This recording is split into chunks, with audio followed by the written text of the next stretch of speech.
नमस्कार, Himachal Dastak TV live में आप सभी का स्वागत है। मैं हूं आपके साथ प्रवीण मुंगटा। पूरा दिन हिमाचल प्रदेश में क्या कुछ खास रहा है, सभी बड़ी खबरों को लेकर आपके साथ हम जुड़ चुके हैं। और आज की जो बड़ी खबर है, मुख्यमंत्री सुखविंदर सिंह सुक्खू दिल्ली रवाना हो गए हैं और अब सीएम 10 दिन शिमला में नहीं होंगे।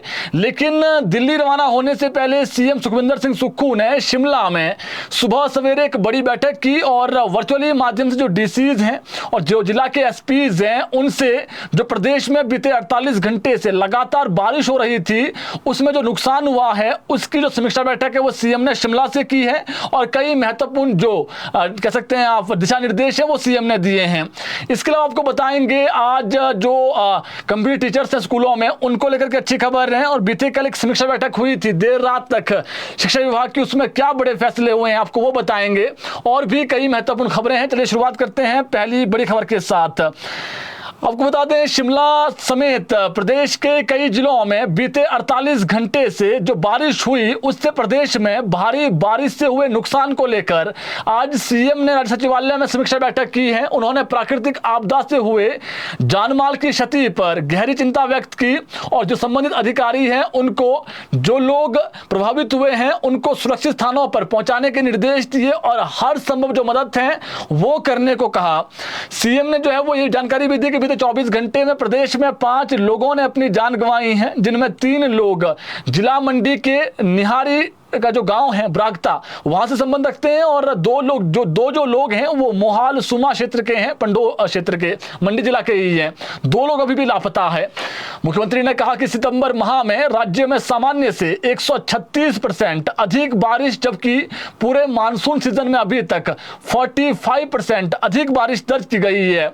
उन्होंने कहा कि इस मानसून सीजन में अब तक 417 लोगों ने अपनी जान गंवाई है, 45 लोग लापता हैं और भारी बारिश बादल फटने से 4,582 करोड़ रुपए का नुकसान अभी तक हो चुका है। 15,022 जो सृजनात्मक जो नुकसान है वो प्रदेश में हुए हैं, जिनमें 1502 घर पूरी तरीके से क्षतिग्रस्त हुए हैं, 6467 घर आंशिक रूप से जो है वो क्षतिग्रस्त हुए हैं, 6316 जो गौशालाएं हैं उनको नुकसान पहुंचा है, 594 दुकानें जो है वो उनको भी नुकसान पहुंचा है। सीएम सुक्खू ने सभी उपायुक्तों को सतर्क रहने और प्रभावित क्षेत्रों का व्यक्तिगत रूप से दौरा कर राहत एवं जो पुनर्वास कार्य है उसकी निगरानी सुनिश्चित करने के जो है वो निर्देश दिए हैं। उन्होंने लोक निर्माण विभाग के अधिकारियों को विशेषकर जो सेब उत्पादक क्षेत्रों में सड़क संपर्क जो मार्ग हैं उनको शीघ्र बहाल करने के निर्देश दिए ताकि सेब की फसल मंडियों तक तय समय पर पहुंच सकें और बागवानों को आर्थिक नुकसान न उठाना पड़े। उन्होंने प्रभावित क्षेत्रों में बिजली पानी की जो परियोजनाएं हैं तथा अन्य जो आवश्यक सुविधाएं हैं उसको प्राथमिकता के आधार पर बहाल करने के तुरंत जो है वो निर्देश दिए हैं। इसके अलावा उन्होंने एचपीएमसी को अपने संग्रहण केंद्रों से सेब ढुलाई के लिए अतिरिक्त जो वाहन है वो लगाने को कहा है। मुख्यमंत्री ने कहा कि जनता की सुरक्षा राज्य सरकार के लिए सर्वोच्च प्राथमिकता है। विशेष राहत पैकेज के अंतर्गत आपदा में बेघर हुए परिवारों को शहरी क्षेत्रों में 10,000 रुपए और जो ग्रामीण क्षेत्र और 5,000 रुपए जो है वो मासिक किराया प्रदान किया जा रहा है। और सीएम ने यह भी कहा है कि बहुत जल्दी जो पूरी तरीके से घर क्षतिग्रस्त हुए हैं उसके लिए 7 लाख रुपए भी जो है वो सरकार देगी। इसके अलावा पूर्व मुख्यमंत्री वीरभद्र सिंह के अब जो प्रतिमा रिज पर बनी हुई है उसके अनावरण की जो तिथि है वो फाइनल हो गई है। 13 अक्टूबर को शिमला के ऐतिहासिक रिज मैदान में जो है वो इसका अनावरण किया जाएगा। यह जानकारी पीडब्ल्यूडी मंत्री एवं वीरभद्र सिंह फाउंडेशन के अध्यक्ष विक्रमादित्य सिंह ने आज शिमला से दी। उन्होंने कहा कि यह ऐतिहासिक जो आयोजन है पहले मेरे पिता स्वर्गीय वीरभद्र सिंह की जयंती पर 23 जून को प्रस्तावित था, लेकिन प्रदेश में जो आपदा आई हुई थी उससे भारी जानमाल का जो नुकसान है वो हुआ था। उसको देखते हुए जो ट्रस्ट है उसके जो और सदस्य हैं उन्होंने सर्वसम्मति से डिसीजन लिया कि इसको स्थगित किया जाए। उसके बाद वीरभद्र सिंह की परंपरा का सम्मान करते हुए फाउंडेशन ने इस आपदा के समय राहत कार्यों में अपना योगदान देते हुए 11 लाख रुपए की जो राशि है वो डीसी मंडी को उन बच्चों की शिक्षा के लिए अर्पित की जिन्होंने इस आपदा में अपने माता पिता को खो दिया। अब कांग्रेस हाईकमान की सहमति व प्रदेश नेतृत्व के परामर्श से यह आयोजन 13 अक्टूबर को शिमला में जो है वो कह सकते हैं आप पुनर्निर्धारित किया गया है। और इस अवसर पर जो है वो अखिल भारतीय कांग्रेस कमेटी की जो राष्ट्रीय महासचिव है प्रियंका गांधी वाड्रा, व हिमाचल के जो हिमाचल की तरफ से देखेंगे आप तो सीएम सुखविंदर सिंह सुक्खू और जो प्रदेश प्रभारी रजनी पाटिल हैं वो इसमें शामिल होगी, और प्रतिभा सिंह जो प्रदेश कांग्रेस अध्यक्ष हैं वो भी शामिल होगी। और एक जो महत्वपूर्ण बात यह है कि कांग्रेस की वरिष्ठ नेता हैं और पूर्व में राष्ट्रीय अध्यक्ष रही सोनिया गांधी का अगर स्वास्थ्य ठीक रहा तो वो भी इसमें आ सकती है, यानी सोनिया गांधी का स्वास्थ्य ठीक रहा तो वो भी जो है वो आ सकती है।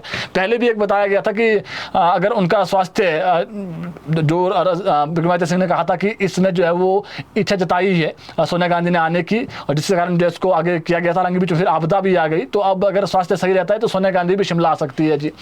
इसके अलावा बात करें एक और खबर को लेकर के, सीएम सुखविंदर सिंह सुक्खू आज जुब्बड़हट्टी से दोपहर बाद शिमला से दिल्ली के लिए रवाना हुए हैं।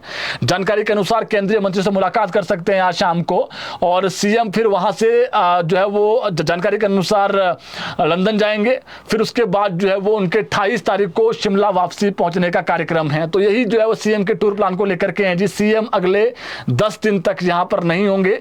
सीएम जो है वो दिल्ली गए हैं और दिल्ली से फिर लंदन जाएंगे, फिर वापसी आएंगे, यह उनका निजी दौरा है। इसके अलावा बात करें एक और खबर को लेकर के, ये हमने खबर बता दी आपको जी, सीएम जो है वो लंदन जा रहे हैं और अब ये वहां से वापसी आएंगे। फिर मंडी से सांसद कंगना रनौत के बयान के बाद हिमाचल प्रदेश की राजनीति गर्मा गई है। दरअसल कंगना रनौत ने आज मंडी के सेरी मंच में यज्ञ दिवस पर विश्व शांति और प्राकृतिक आपदाओं को रोकने के लिए कराए गए हवन में शामिल होने मंडी पहुंची थी। इसमें कंगना के अलावा नेता प्रतिपक्ष जयराम ठाकुर भी शामिल हुए। इस दौरान जब मीडिया ने कंगना से सवाल पूछा कि क्या भाजपा अगले चुनावों में कंगना को मुख्यमंत्री का चेहरा बना सकती है, इस पर कंगना ने जो जवाब दिया है वो बताते हैं आपको। जिस काम में मुझे लगाया जाएगा, जो काम मुझे दिया जाएगा, वो मैं प्रधानमंत्री नरेंद्र मोदी के आशीर्वाद से पूरा करने की कैपेबिलिटी रखती हूं, ये उन्होंने कहा है। आखिर में मीडिया के सामने ही कंगना ने कहा कि उनके घर के जो लोग हैं वो अच्छे से जानते हैं कि कंगना जो ठान लेती है वो करके दिखाती है। वहीं आपदा में गैर मौजूदगी को लेकर पूछे गए सवाल पर कंगना ने कहा कि हिमाचल में हीन भावना से ग्रस्त कुछ लोग उनके बारे में जनता को भड़काने में लगे हुए हैं, जबकि वह आज दूसरी बार आपदा के दौरान मंडी क्षेत्र की जनता के बीच पहुंची है।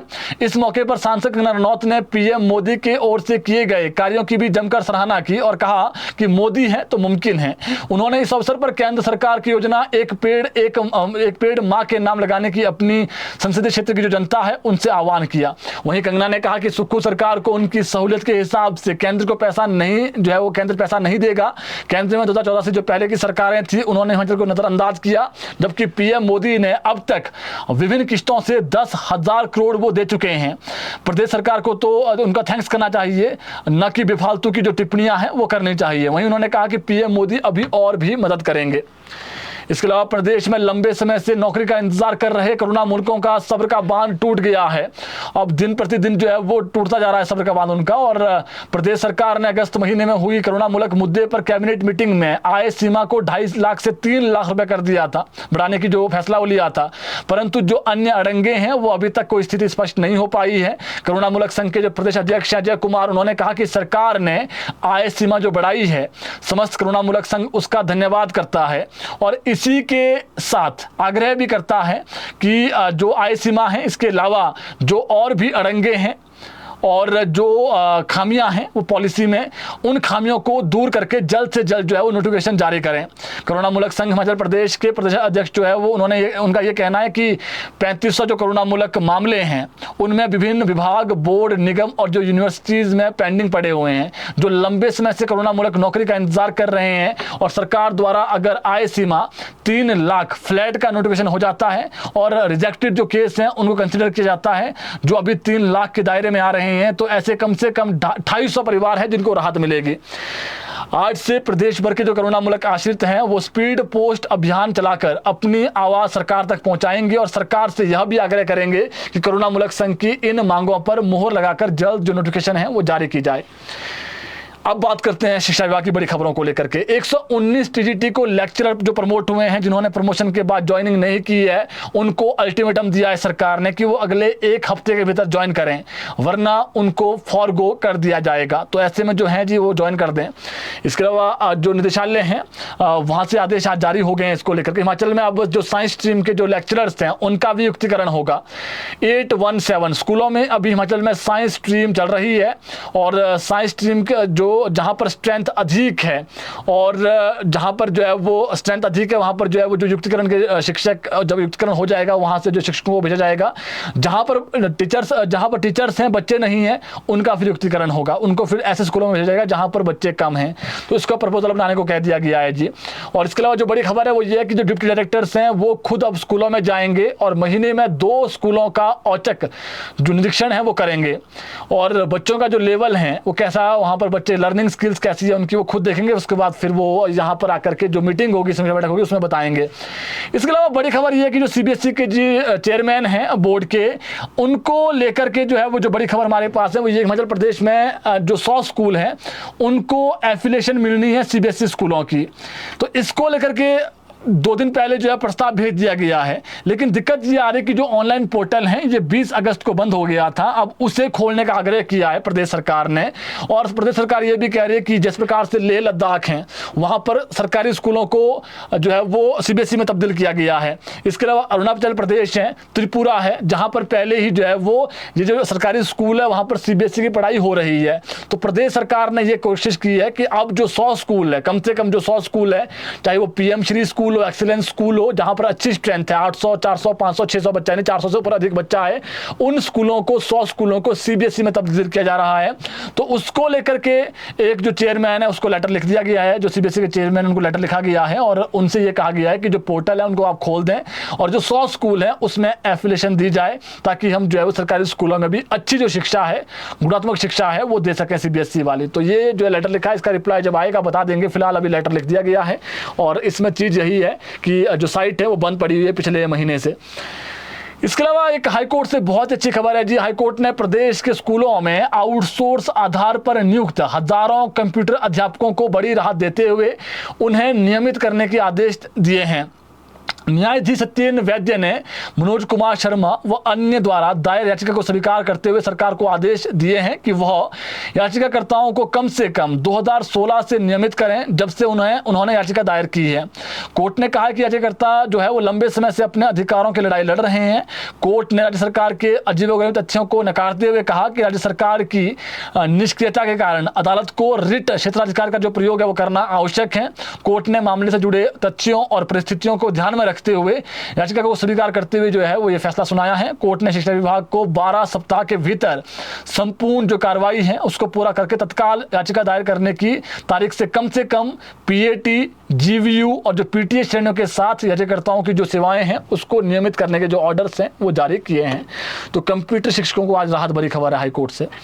इसके अलावा 15 अक्टूबर को राज्य बिजली बोर्ड की कर्मचारी यूनियन के सम्मेलन में कर्मचारियों की भर्ती, पदोन्नति, ढांचागत बदलाव को रोकने और ओल्ड पेंशन स्कीम के मामले में जो है वे मामले उठेंगे। इस बैठक में शिमला में बैठक होनी है जी। सीएम सुखविंदर सिंह सुक्खू इस सम्मेलन में आएंगे, जिनके सामने कर्मचारी अपनी जो मुद्दे हैं वो उठाएंगे।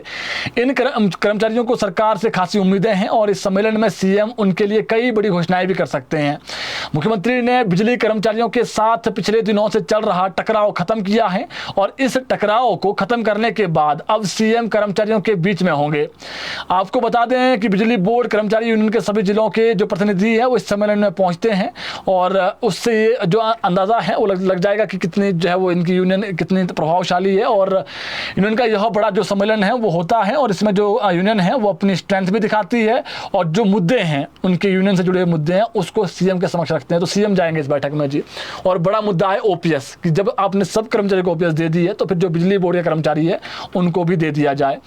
इसके अलावा बीते कल की बात करें तो सोलन जिला के परवाणु कसौली मार्ग पर बीती रात एक कार दुर्घटनाग्रस्त होने से उसमें सवार 72 वर्षीय तिलक राज की दुखद मृत्यु हो गई है।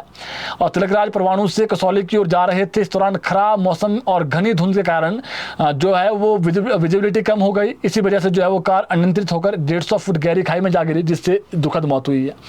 हमीरपुर जिला के बड़सर उपमंडल में एक ITI छात्रा से छेड़छाड़ का गंभीर मामला जो है वो सामने आया है। इस घटना ने गुरु शिष्य के पवित्र रिश्ते पर जो है वो सवाल खड़े कर दिए हैं और क्षेत्र के लोगों में, विशेषकर जो पेरेंट्स हैं, उनमें गहरा रोष है। बड़सर पुलिस थाने में छात्रा की मां ने शिकायत दर्ज कराई है और शिकायत के अनुसार उनकी बेटी बनी में स्थित ITI में प्रशिक्षण ले रही है।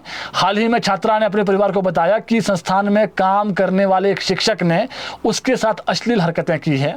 यह सुनकर पूरा परिवार सदमे में आ गया और उन्होंने तुरंत पुलिस को सूचना दी और पुलिस ने शिकायत के बाद आधार पर जो है वो मामला दर्ज किया और पुलिस ने अब जो आरोपी शिक्षक है उसको हिरासत में लेकर जो है वो उससे पूछताछ शुरू कर ली है। इसके अलावा बात करें मौसम को लेकर के, तो मौसम को लेकर के अच्छी खबर यह है कि प्रदेश में कल से मौसम साफ है, यानी खराब नहीं रहेगा और कम बारिश होगी। यानी कल से प्रदेश में बारिश तो होगी लेकिन हल्की बारिश होगी, ना येलो अलर्ट है, ना रेड अलर्ट है, ना ऑरेंज अलर्ट है। तो ये मौसम विज्ञान केंद्र का जो पूर्वानुमान है उस हिसाब से हम आपको जानकारी दे रहे हैं। तो प्रदेश में अब बहुत जल्द जो मानसून है वो विदा हो रहा है। इसी महीने जो है प्रदेश से मानसून विदा हो जाएगा। ये मान के चलिए कि अगले सप्ताह तक जो प्रदेश से मानसून है वो विदा हो ही जाएगा। तो अभी जो जानकारी हमारे पास है कि मौसम जो पिछले कल तक खराब था, अब अगले 4-5 दिन मौसम साफ रहेगा, यानी बारिश अधिक नहीं है, हल्की हल्की बारिश होगी जहां भी होगी। तो ये मौसम विभाग का जो पूर्वानुमान हमने बता दिया है। कोई सवाल है कमेंट बॉक्स में सवाल कर सकते हैं। जो बड़ी खबरें थी आप तक हमने पहुंचा दी है। कल जुड़ेंगे आपके साथ ठीक 6 बजे, नई खबरें लेकर के आएंगे, नई अपडेट आपको देंगे। जुड़े रहें ताज़ा खबरों के लिए हिमाचल दस्तक टीवी के साथ। धन्यवाद।